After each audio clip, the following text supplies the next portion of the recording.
Sauté garlic for a few minutes, then add ginger, cook until fragrant. Then add onions and cook until translucent, then set aside.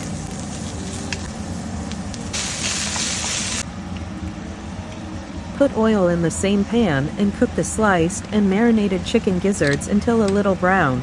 Season with onion and garlic powder and black pepper if desired. I marinated the gizzards and livers separately with 2 teaspoons Shaoxing wine or dry sherry, 1/2 teaspoon salt, and 1 1/2 teaspoons cornstarch.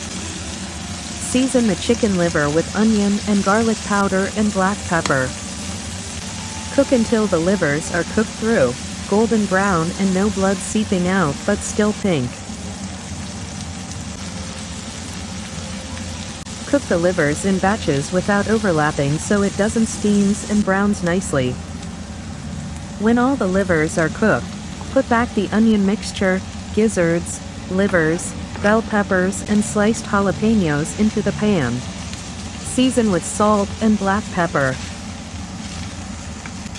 Mix and cook for a few minutes and make the sauce. Combine 1/4 cup chicken broth or water, 1 tablespoon Shaoxing wine or dry sherry, 1 tablespoon light soy sauce, 1/2 teaspoon dark soy sauce, 2 tablespoons sugar, 1 1/2 teaspoons cornstarch and 1/4 teaspoon black pepper, or use your favorite stir-fry sauce. Stir the sauce until the cornstarch is dissolved completely. Pour it into the pan. Stir and cook until the sauce thickens and coats the ingredients evenly. Serve hot over steamed rice. Enjoy!